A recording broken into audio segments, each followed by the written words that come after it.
This is Nobody Yet, episode number 7. I'm recording this on January 9th at 10:22 p.m. Two things I absolutely hate doing with this podcast, or maybe not hate, but that's very difficult with a podcast that I never really think of when starting a podcast, even though I did a previous podcast in the past named by the same name. You can see the archive videos in this log. But two things that are difficult with this podcast that I didn't think about earlier is, number one, listening to my own episode.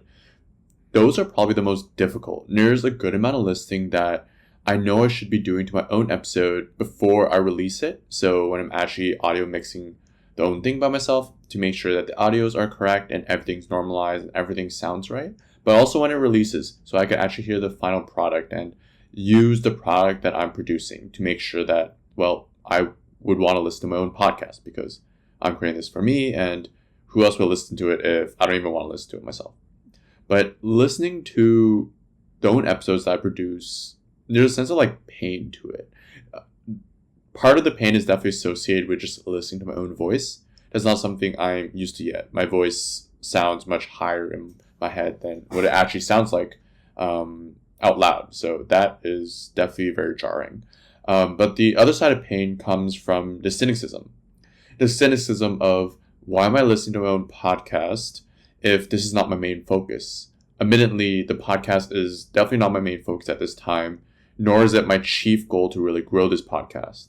My main goal probably at this time is to further advance my career or further figure out my interests, which are mostly just that journey is being documented by this podcast. This podcast is more or less just a vehicle accompanying my journey of what I'm trying to do in life.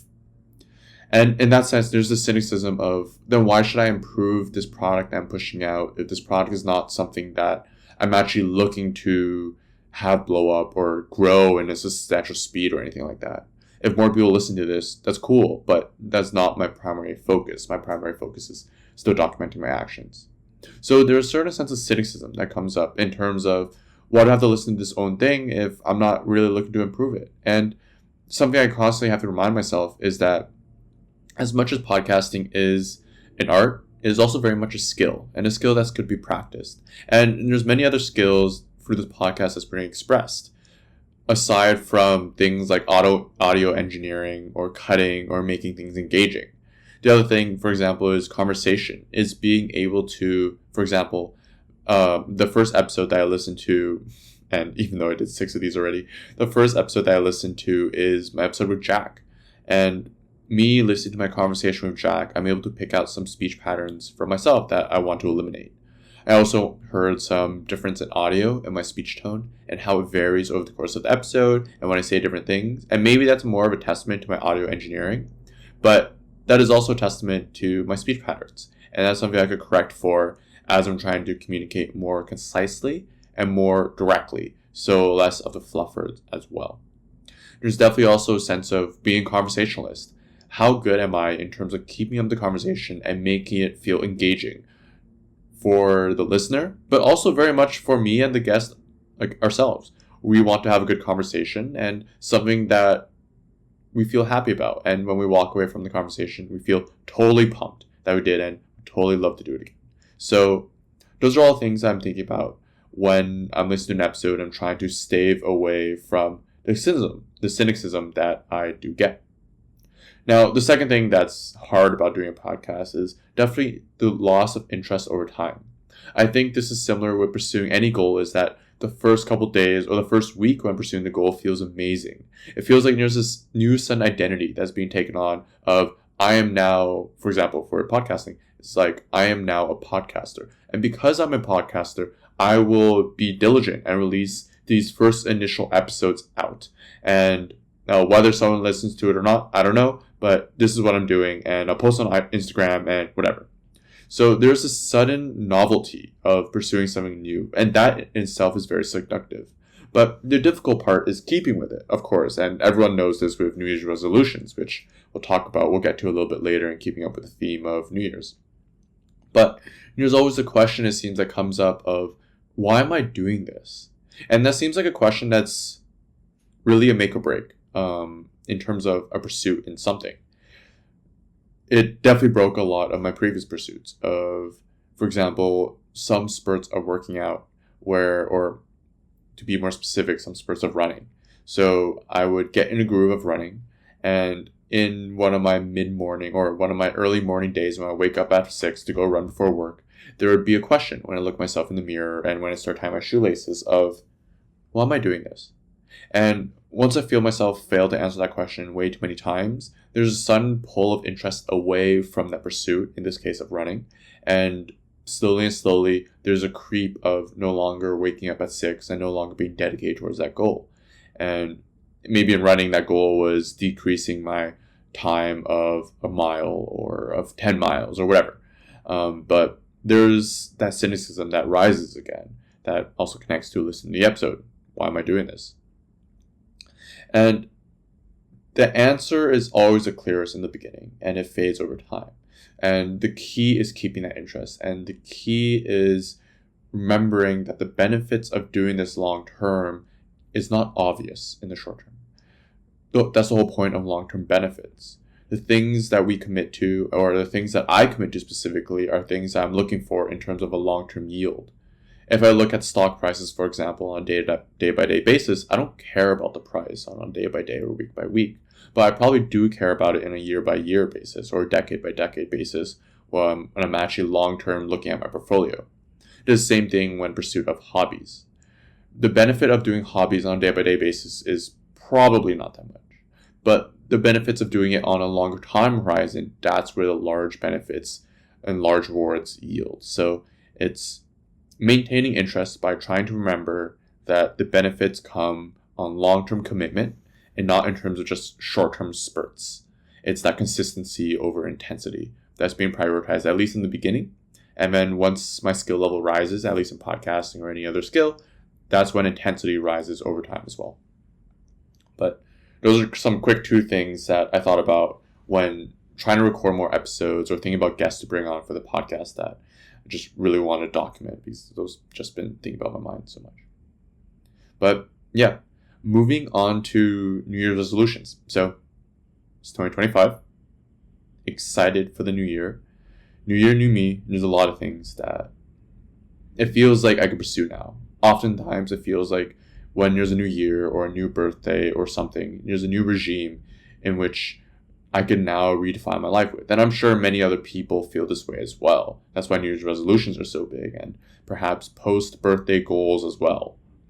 Now, before I actually document my New Year's resolutions, I want to give some thoughts when approaching New Year's resolutions that I actually quickly jotted down in my notebook as I was walking home today and yesterday. But these are some thoughts, and these are not organized in any coherent way. Hopefully it's coherent, but in any structured way, but some thoughts in approaching New Year's resolutions. The first are priorities. So New Year's resolutions, if we strip away all the glamour and the New Year context, resolutions are essentially just goals. And when we think about goals, it's hard to think about just, I want to pursue this thing, and keeping life the same status quo around it.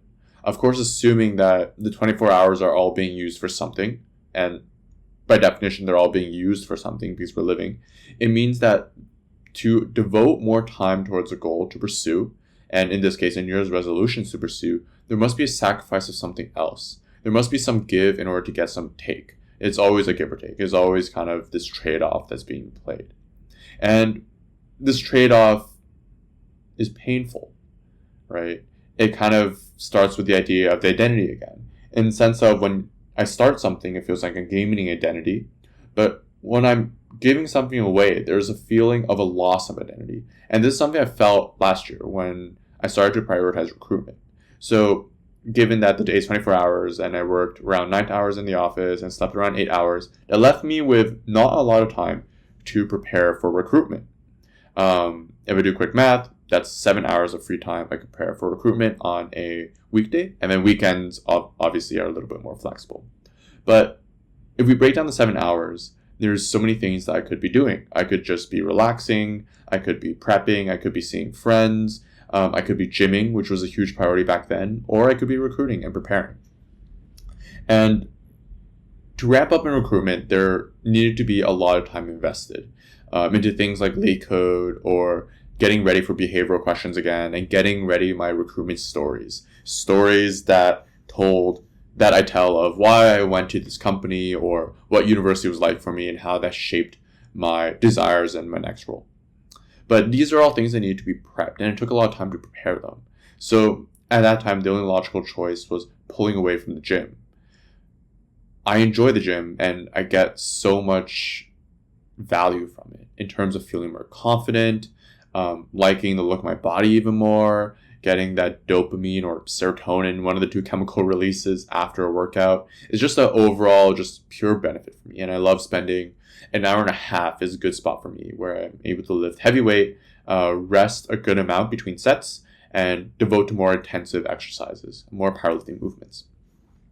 But obviously, including showers and walking to and from the gym, I can't hold the status quo. That amount of time was just too much given what I actually wanted to do and prepare for recruiting. So there must be that give of no longer being so dedicated to the gym where I'm able to spend 1.5 or 2 hours in the gym. And that was reduced to around 45 minutes at an hour. And during that time, I lost that identity of I am a powerlifter, or maybe not powerlifter, but I'm someone who lifts heavy weight at a gym. And that loss was really painful. It made me kind of doubt, not in the sense of recruiting, but it made me doubt how much commitment I had towards recruiting, which of course would make me doubt the speed in which I was recruiting for. I want recruitment to wrap up faster, even though some things can't be sped up. I can't speed up how fast a recruiter reads my emails or when someone gets back to me. Those are out of my control. But because of this loss of identity, it felt like I wanted those things faster. It felt like I wanted to finish recruiting faster so I could get back to this hobby. That is the pain when having the trade-off of giving something away to take something in return. And that's in terms of New Year's resolutions.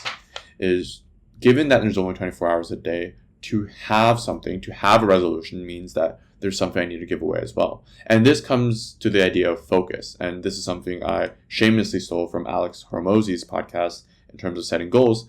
But if we operationalize focus, focus is really just the elimination of other lesser important things. These are things that, maybe to use a circular definition, should not be focused on. They're not as important. Later on, I'll go through a list of what are things that matter to me and one that don't matter. And those really define and shape my perception of what my New Year's resolutions will look like. But this is to remind myself, as much as there is pursuit in New Year's resolutions, there is restraint. And perhaps there's even more restraint than there is pursuit. For example, if I want to be really committed towards work, then there are things that I can't do. For example, my nights will probably be for work. My weekends will probably be for work. There's a lot of things I have to say no to. I can't drink too much, for then I would sacrifice the next day after. I can't go out as often. I can't see people as much. My hobbies become more work-related, perhaps. Maybe the only thing that is able to survive are this podcast and the gym sessions, but those are really just helping my productivity and work as well. But there's a singular focus for work. Not to say that that is my focus, but that's just a pure example of what commitment looks like and what focus looks like in that context, is the elimination and the restraint to say no to things that don't matter. Another thing is the duration of goals. So one part in which I don't like about New Year's resolutions, and there's a lot in which I don't like about New Year's resolutions, but one thing that I don't like about it is that by calling it a New Year's resolution, it sounds as if the goal should only take 1 year. But how many goals actually only take 1 year? I feel like there's not that much. Unless you plan it out or the goal is kind of trivial. It's not as important or it could be easily defined. But usually the goals that are worthwhile pursuing are the ones that are difficult. And the border of measuring it and deeming it a success and knowing that it'll succeed in a certain time frame, those can't be defined in the beginning. That's what makes those goals worthwhile. And especially the goals around habits. The goals around habits are not goals that are a year long, but they're more like an infinite time frame. Those are habits if you want to pursue, or if I want to pursue. And assuming I want to pursue those are habits I want to keep up for eternity, or as long as I hope so until there's some other reason to do so otherwise. There are some habits that I want to pursue, such as being less addicted to my phone, or not looking at social media so often, or not checking my phone so often. You can tell how there's a theme around phones and distractions. But the goal around these habits, or around this phone habit, which I'll bring up a little later as well, is not to cure it for a year, but it's to cure it, period. It's to cure it forever. And in this sense, goals that are habit-based are often an infinite game. They're not finite. There's no bounds. But to succeed in the goal is to keep playing, is to keep the habit up. And in this sense, consistency is what results in excellence. That's a spin on the quote of consistency before excellence. But in this sense, consistency and commitment to the goal actually is what excellence is defined as. And in this sense, there's a redefinition of what winning and achieving the goal is. For example, if we take my habit of not checking my phone, there's no really crowning achievement of this goal. It's not like I became a millionaire and my net worth crossed $1 million. But the act of winning is that I just no longer do the habit consistently.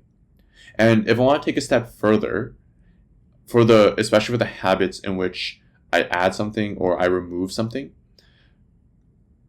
winning or achieving that goal is what I do as a result of adding that habit or not including it.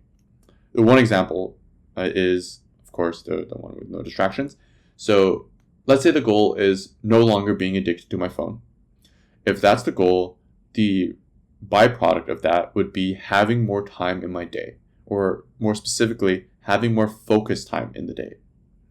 And the further step from that is, if I have more focused time in the day, and let's say I'm focused on work, that would mean that I should get more done at work. So now the grounding achievement of eliminating this bad habit of mine is having more productivity or having more output at work. And maybe that could be measured by some increase in salary or some extra promotion or something like that.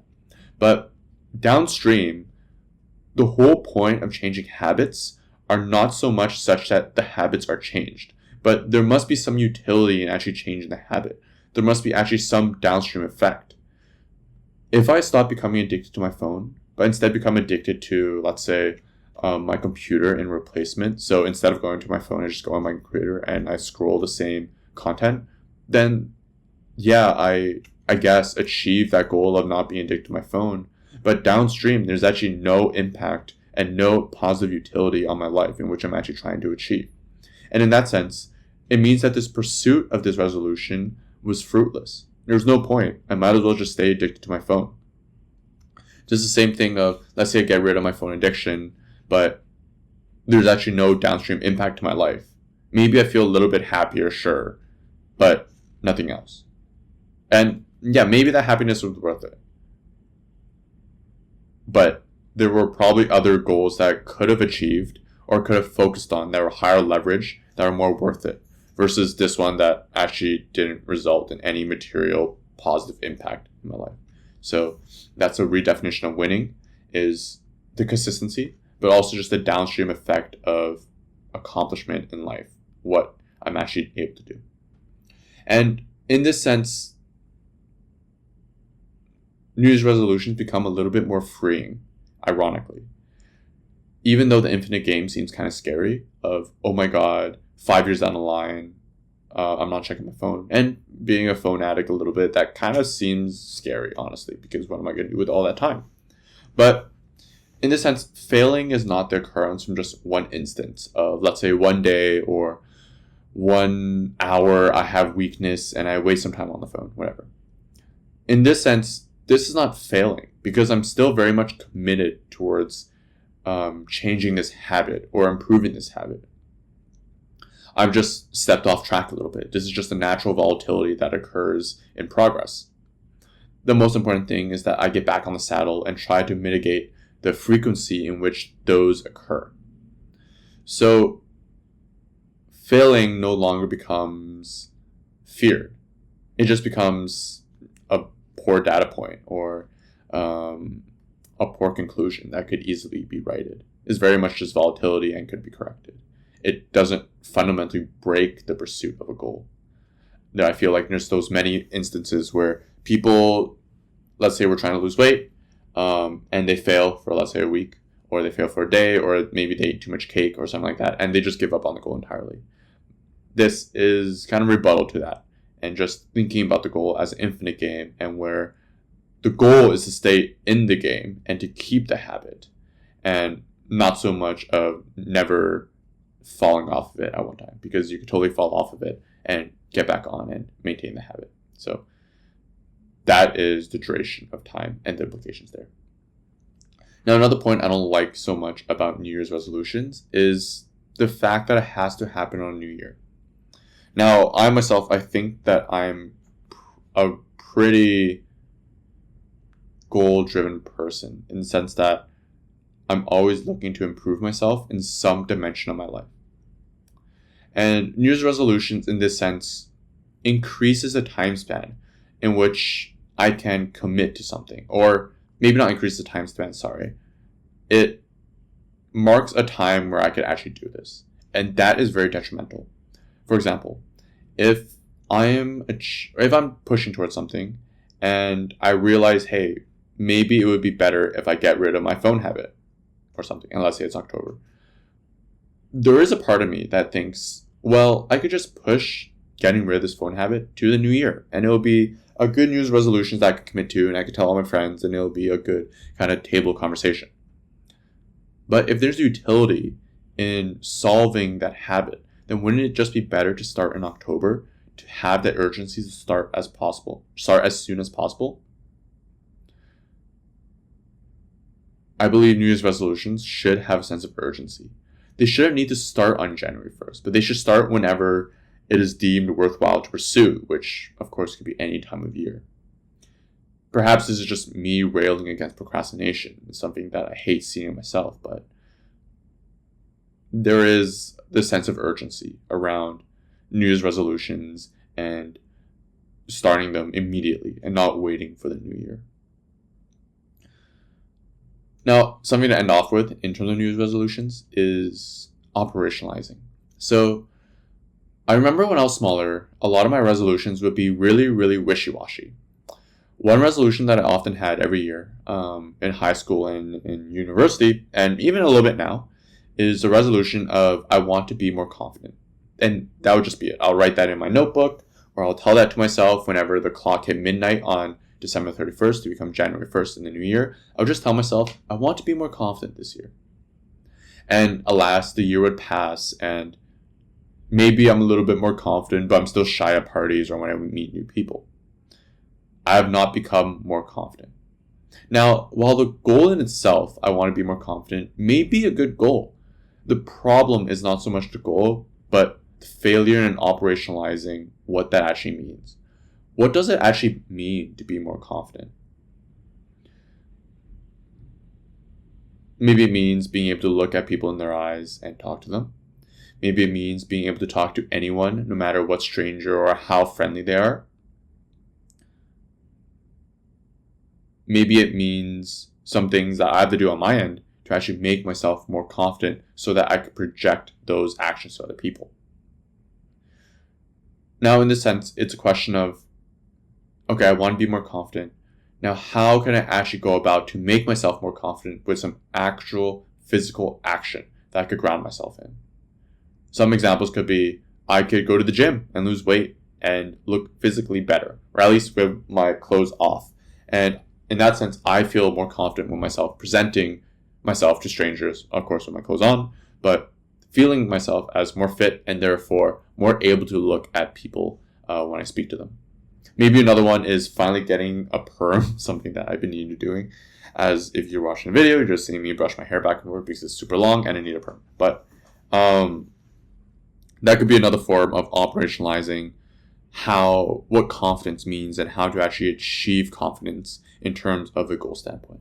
So really operationalizing that goal. I want to lose weight. I want to get stronger. I want to get a promotion. I want to do whatever. What does that actually mean? And what are the steps I need to do to achieve that? Those are equally as important questions as what the goal is in the first place. Now, with those thoughts of some things I had about New Year's resolutions aside, I want to take this time now just to talk about me. These are the series of my thoughts when I think about New Year's resolutions, the ones that I'm setting for myself, even though I just talked about how much I don't like them. But it's just a good benchmark or good point to just realign my priorities and what I want to be pursuing in this year and hopefully for infinity in the infinite game that I spoke about earlier. So when I think about New Year's resolutions, I like to first anchor them to something. And in this year, something that I didn't do in previous years is I anchored it down to two categories: things that matter and the opposite, things that don't matter. By listing out the things that matter and the things that don't matter, I feel like I get a better grasp on my priorities and how I want to spend the 24 hours. It also allows me to see the trade-off that I have in terms of getting more of the things that matter and giving away the things that don't matter. It feels like there's more of a one-to-one trade-off instead of I only have 24 hours in a day. How do I get more things that matter without giving up anything else? That feels a little bit more kind of railing against the wind, that something I would never win at. So by framing it in things that matter and things that don't matter, it feels like there's a give and take that I'm actually committing to. And of course, even though if I deem something as seeing things that doesn't matter, it's still really painful to get that out of my system or actually no longer committing to it. So this is a process that has to be operationalized in terms of how to actually commit to things that matter and things that and not to commit to things that don't matter. But here it goes. So first in the things that matter category, and I guess this is also roughly a priority of what I'm thinking about in this phase of my life. The first thing that I listed in things that matter is career progression. It is no lie that a chief reason I moved to New York is to pursue a more worthwhile opportunity. I've chased status so much in school, and fortunately I rose up the ranks to actually see what that more status means. Now maybe I'm a little jaded from that, but in a sense I'm also looking for the next step of my career. And I moved to New York to pursue a new job, and a job that I'm actually pretty excited about. So in this sense, career progression is in the top of things that matter. What this means is not so much in terms of promotion or pay raises, although those are very much welcome, because who wouldn't welcome them? Career progression for me looks like learning as much I could learn from my current place before kind of the level of cynicism or there's disinterest towards continual pursuit at that company. This is something that I felt at my previous trading firm company, where in the beginning, let's say 6 months or a year, I learned so much about just trading technologies, what goes into trading, and just different softwares and algorithms and just communicating with people. There's just so many things I've learned. But then in the second half of the year, or in the second year, I felt like I stopped learning. And that was an issue. And at the trading firm, it took 1 year. At my company I'm at now, I don't know how long it'll take. But what I'm hoping is that I'm hoping to sprint as fast as possible towards that level where the amount I'm learning is much lower than I want it to be, and I feel like I can learn more somewhere else. And the whole point of sprinting to that threshold point as fast as possible is that then I can move on to the next stage of life. And how I think about my life long term is that, of course, the things I'm optimizing for is, for example, one of them is wisdom. And I want to learn as much as I can to better refine my view of the world and the insights that I have that I could tell myself to pursue better things. But something else I want to do down the line is start my own company. Now, starting an own company, if I think about the operationalized actions for that, technically everything would result in no progress if it doesn't go towards pursuing my own project. This means working at another firm actually just results in zero progress towards starting your own company. It means that doing research about topics also just yields no progress because I'm not actually making any action. Until the first code base or product is made and I start selling, there's actually no progress being made towards there. And that could be a bit deflating to think about. But how I reframed it instead is that, well, the prologue to that of starting my own company is learning everything I can such that when something actually comes, when the opportunity comes, when something occurs, I'm ready to seize it. And I'm ready to run as fast as I can with it. And that's learning the tech stack.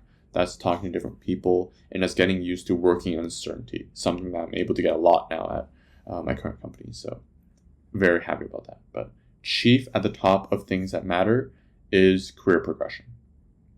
Now, the second, and perhaps this is tied now, but two things that matter similarly, maybe it's like an A and B sort of thing, is one, working out and powerlifting, and just like overall health.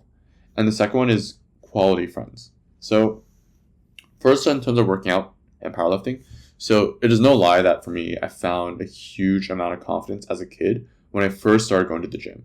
And this is not so much going to the gym for like 1 month, but this is going to the gym repeatedly for like a year or two, to a point where I noticed that I was one of the stronger ones in my peers, at least in the context of a gym.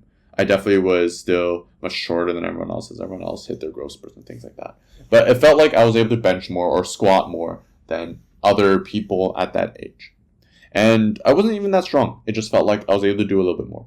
And that gave me a sense of confidence. And that's something I carried on with throughout university and now, as I push my boundaries of what I believe is possible in terms of what I could bench, squat, and deadlift in terms of powerlifting.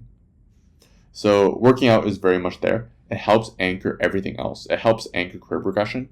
So when I'm working and I feel like really cooked, I could just go work out and then I relax the mind. So after when I work out, I could come back home and continue working. It feels very much like a refresh. Even though my body feels more tired, my mind still feels very lucid. And that lucidity allows me to continue working. So it helps other areas as well. It helps socially, of course. I could talk to people in the gym, which, funny enough, is something I don't do. But I could talk to people in the gym and be social. And I could also just be more confident when talking to people. This is operationalizing confidence. And like I said earlier, it's something I saw as a kid. Now, the other aspect of working out definitely is just health in general. And one of the biggest levers I've seen in myself in terms of just having more health or being more healthy is sleep. This is something that I definitely underrated. A lot of my university and just student life in general is that I always saw sleep as a waste of time. I saw it as time in which I was not awake. And that time I was not awake, I could not chase after my goals. But now that I'm a bit older, and perhaps part of it is my body just getting slower at an old age of 25. But I do feel like a lot of it is just a reorientation of no longer being able to go 6 months with only getting 6 hours a day. Now, to feel really good, I require 7.5 to 8 hours. And when I say really good, I also mean things like athletic performance, work productivity, and just overall mood and optimism. So that is definitely one of the things I'm optimizing for, or prioritizing, Things that matter is health, which is expressed through quality and like quantity of sleep. The other aspect, one that kind of ties workout and health, is quality of friends. One of the biggest indicators of happiness I've seen through research, and I believe one of the largest indicators that has the highest correlation with happiness is the core quality of friends, and maybe to take a step further, the quality of spouse, of how much love there is in the relationship.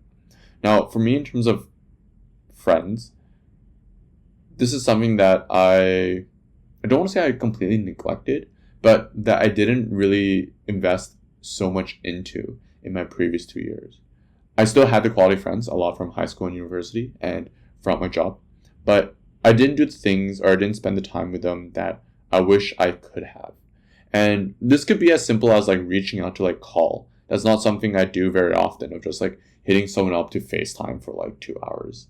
And this is like 2 hours every like month or every 2 months. This is not like a frequent call in the first place. I just wouldn't be doing them I just wouldn't be doing them, period.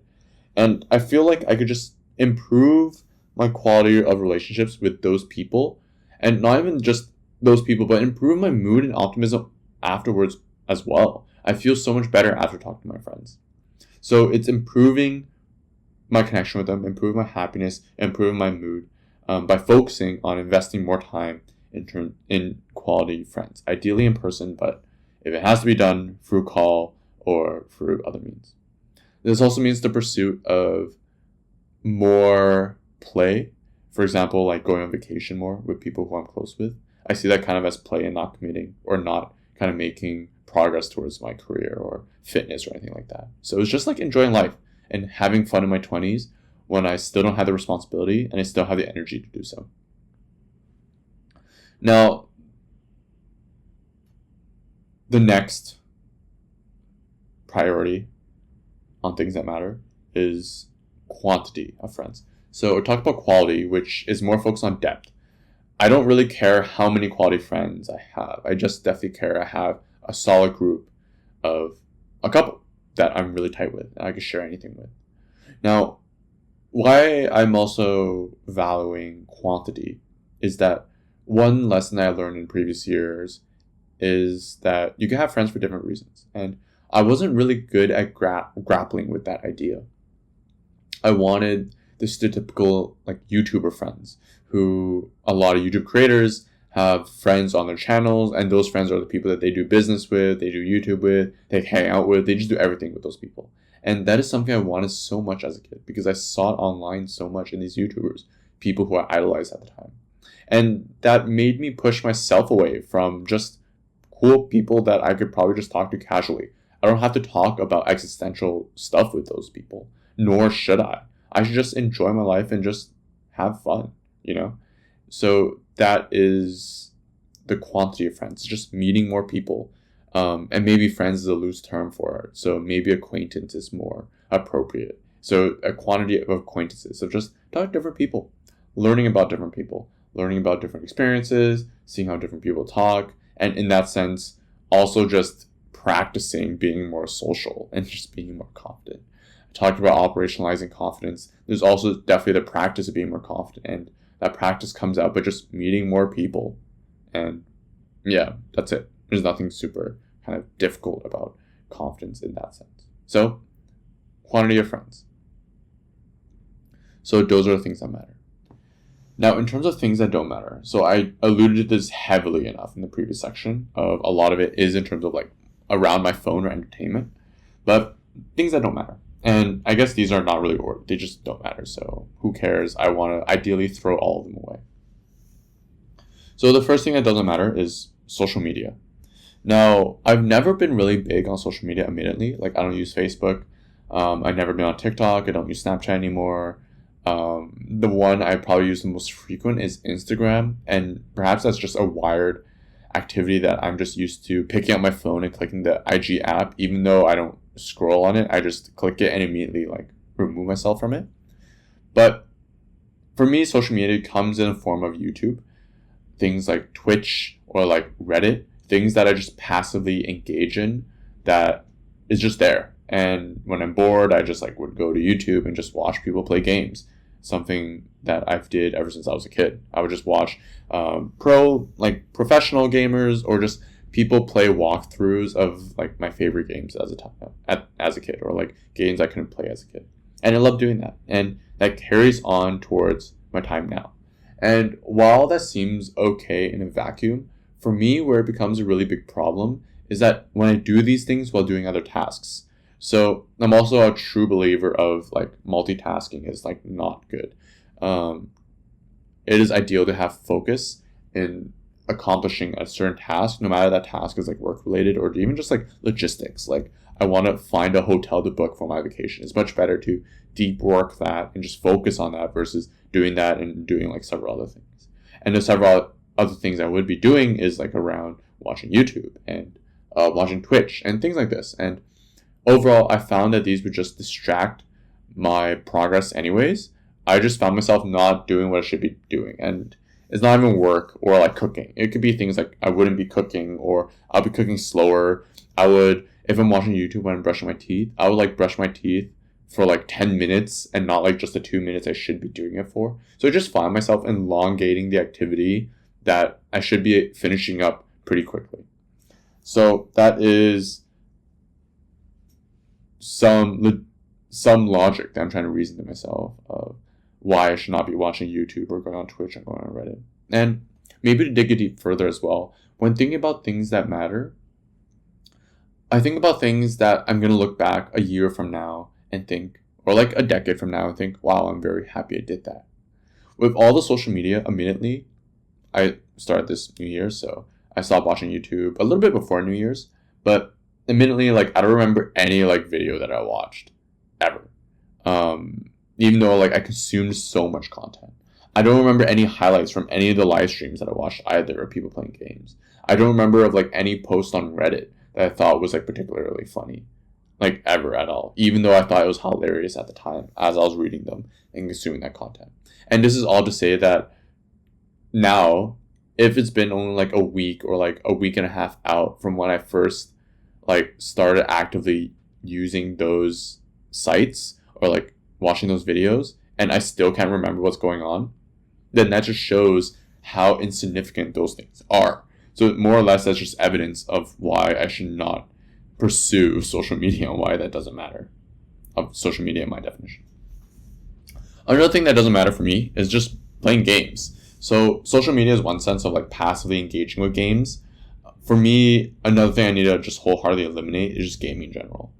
So I picked up this habit between my previous company and starting at my current company. So during that time, I traveled a bit, but I was also in Ottawa for a long time. And in Ottawa, it's like, if you ever been there, it's literally the suburbs. There's nothing to do there. And given that I was like between jobs, I can't even like be a workaholic at work. I literally just could do nothing. Arguably, I could have picked up other things, like I could have read more, or I could have wrote more, which admittedly I did not. I just found myself playing a lot of games. And for me, gaming is something I did so much as a kid. It's something that kept me company as an only child. And I love gaming. But for me, the problem is that it's hard to control myself. I can't really game in moderation.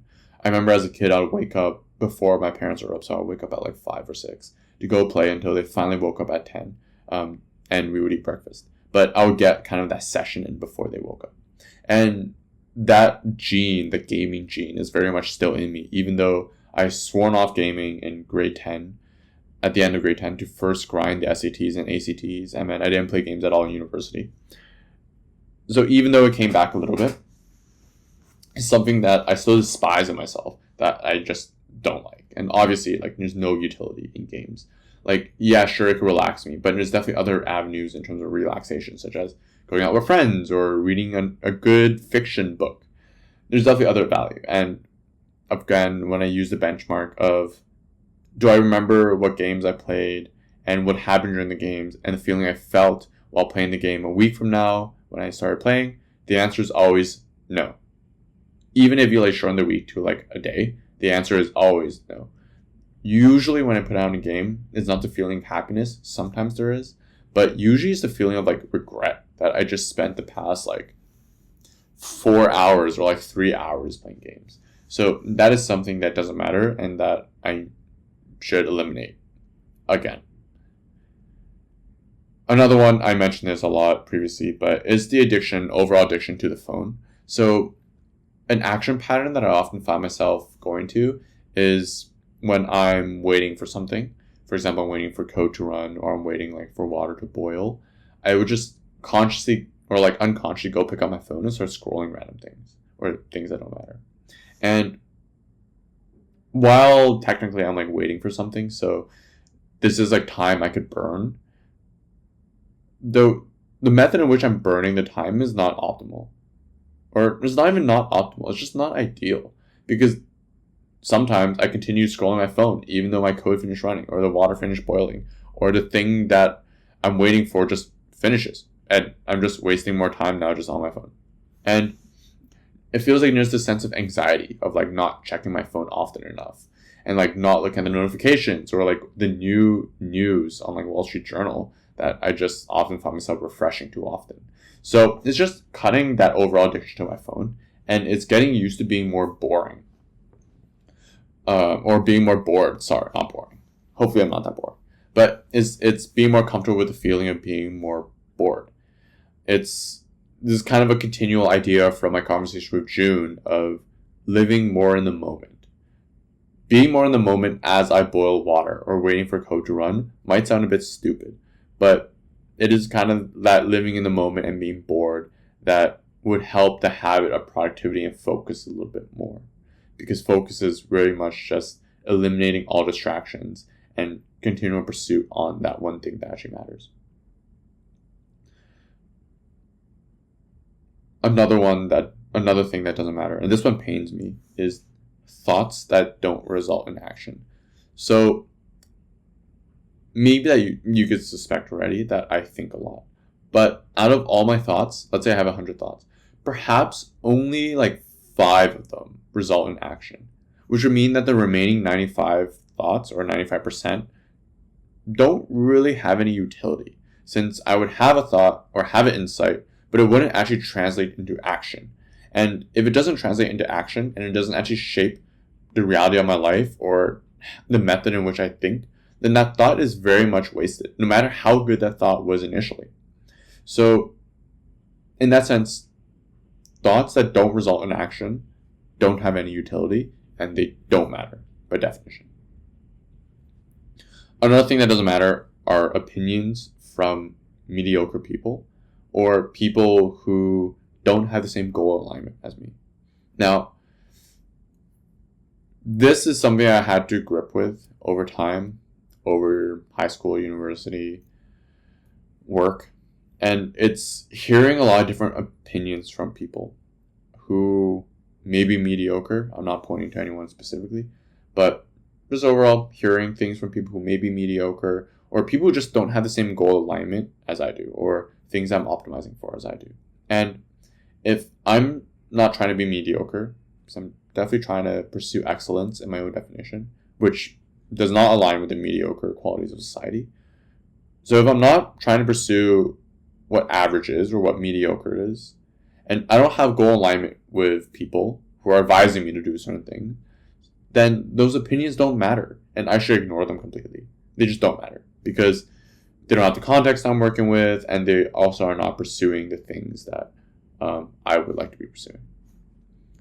This could be like telescoped into a greater conversation of like minimizing the people pleasing in general. I tend to have a tendency to people please, ironically, even though I talk about things that don't matter and in them include opinions from other people.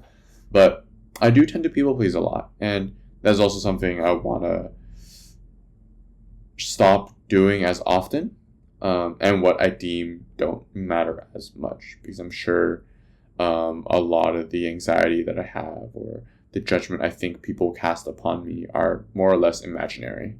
And there's probably more false positives than there are like positive negatives or things like that. So those are a list of things that matter and things that don't matter. Now, how these actually operationalize into actions, it kind of becomes a little bit more clear, and there's a lot of interweaving for them. So a big theme in this conversation has been focus, is that in the pursuit of goals, there must be kind of this taking away from goals that don't matter. And in this sense, if I think about the things that matter, career progression, fitness, quality of friends, quantity of friends, the things I would be sacrificing to pursue these even more are a little bit more natural and actually work in my favor. I'm not really putting one priority against the other. I'm just giving away the free time that I wasted. I didn't even spend wisely, but I wasted toward things that don't matter. I'm giving up like active social media. I'm giving up things like watching YouTube, watching Twitch, things that actually would take up more time, and trying to give away thoughts that I was stewing as they don't result in any action. But these are all things that consume my time and take up more hours than I would like in the 24 hours in a day. And instead, I would like to dedicate those hours towards things that actually do matter. And operationally, to pursue things that matter, for career progression, it kind of looks like focus. It's putting my phone away in another room if I'm working from home, or turning off my phone and putting it in my bag if I'm at work, to remove that distraction, to remove that variable of checking my phone as I'm working. And this is in the hopes of resulting in more productivity at work. It also means not listening to music anymore while at work, and or specifically not listening to like any musical lyrics at work. Is committing to like the sounds of like raindrops or winds or like maybe lo-fi as I'm working, to further promote the productivity that I'm trying to go towards and wean off of other distractive mediums and entertainment. Definitely another one, and this joins with like quantity of people and quality of people. It's just networking more with people in office, just like getting more friends, talking to more people. I think that's important. It's important to interact, and that's something I didn't do enough at my previous job because I was super focused on leaving and thought that the interactions with people were more or less a waste of my time, when I could be spending it on like more productive tasks or just on like things outside of work, such as recruiting. So networking with more people. Fitness, it looks like for me just continuation of the status quo, since fortunately enough I just sharpened my habits of fitness over the past decade, over like other prioritizations that I had over my lifetime. So it's continuation of a dedication towards fitness. So it's like working out 4 days a week, continuation of powerlifting program, and for sleep, now it's prioritizing good sleep to also help promote recovery. So setting an alarm clock for a time to go to sleep, in addition to like a time to wake up, to ensure that I get that uninterrupted like 8 hours of sleep that I need for better recovery, better mood, and just a better health overall. Another aspect of fitness is acquiring a coach if I plateaued. So if I'm not making any more progression by myself, just get a coach, pay the money. It's probably worth it to achieve those goals faster and getting those expertise at a much quicker rate versus just like trying and failing by your own. So getting a coach as well is very important. In terms of quality friends, what this looks like is actively reaching out more, just like calling people out of the blue if I want to talk to them. It's setting up more dinners, like coffee chats with people I actively do care about. And it's not so much a need for like frequency of this to occur, since I still have the high priority of like career progression and fitness, but it's trying to get those deep conversations flowing again. Those are the conversations I feel happiest in and I pull away the most insights from. So it's getting those conversations, and whether they be for this podcast or in private, I think those are important. So reaching out to friends more and really spending more quality time there. In terms of quantity of friends, this kind of works against my other priorities, because the other priorities, for example, work requires a certain sense of saying no to a lot of things. And for quantity, it's definitely like saying yes instead of no. It's like going to the parties, it's going to the clubs, it's going out, it's going to dinner, and just meeting new people. So that is something I still need to figure out how to balance, and how to actually like play with. One thing that I started doing generally like 2 years ago is not drinking as much anymore. So when going to a party, I still drink, but now it wouldn't be like destroying my body such that I would get a hangover the next day, and that destroys my productivity the next day. But it's just drinking like 1 or 2. And since I don't drink that often, I get like light tipsy pretty fast, funny enough. So I'm definitely much more efficient with how I go. So it's having those behavioral changes like that as well. And another is just like saying the Irish goodbyes, just leaving parties and leaving the club or leaving wherever a bit earlier if I'm no longer having fun, and if I rather, like, for example, work or work out, then it's probably time to go home. But yeah, maybe some quick things, some quick operational actions to mitigate social media addiction to phone and playing games. One has been using Opal, OPAL. That's an app in which you can use to block other apps. So I use that app to block things like Reddit, YouTube, Twitch between 9 to 5 on weekdays. So it basically guarantees that at work I cannot check those apps at all, and eliminates a lot of the fun that I have around my phone during this time and increases focus. Doing things like putting my phone in my backpack also helps a lot at work. And when I'm at home, just keeping it outside my room when I'm trying to do work or I'm trying to focus on something. For games, there's something a little bit more difficult. So for games, I'm trying to just go cold turkey on games. I'm not like ever trying to like play games again, at least in the short term, before what I want to achieve in terms of career or other things like are there. So in terms of playing games, in terms of like going cold turkey, I came to the conclusion that it's better to keep myself busy. And the more busy I am, the less I think about the games, ironically. And there's like different vectors of like keeping me busy. Like there's definitely friends, there's books, there's fitness, etc., etc. The other factor that makes me busy is actually pressure. Or like the thing that draws me away from games is pressure. With pressure comes like this feeling of fight or flight, or maybe not like intense fight or flight, but this subtle sense of fight or flight where it feels like there's an obligation to resolve what the thing that is pressuring me at. And one of the useful levers I have that also knocks another stone is putting some pressure on me at work. And even though a lot of people say, oh, you shouldn't like give yourself useless pressure, I feel like there's a lot of utility in that. There's a lot of utility in setting high expectations so that there's things that you can no longer do. And for me, by having high expectations for myself to perform at work, it means that I can no longer play games. Because by playing games, I will waste time that I could actually be spending towards work and career progression. So that is definitely a helpful frame to actually use to just keep promoting the cold turkey lifestyle, just not committed to playing games at all. Of course, there's like some other things as well, like measuring metrics out, like time spent on Reddit or time spent on YouTube, things like that, and like spreadsheeting that out. And that's something that I thought about doing, but I haven't done for now, since I feel like it's only been a weekend. I feel pretty good. No sense to like put more action on that. A word on the expectations. So in terms of like mediocre expectations, I think a lot in terms of ignoring people operationally is just like one is like to not engage those topics usually. So I can't even hear those like judgments or like those sensitive advice in the first place. So I wouldn't even feel the distress of like not abiding by like those pieces of advice. So that's one thing I could do operationally, is not like bringing those sticky topics up to people that I don't know that well, or to people I know like don't have the same goals that align with me. The second thing is like logicking, or like using logic to like intuit myself out of the conversation. So one example is, one thing I often hear is it's okay to play games.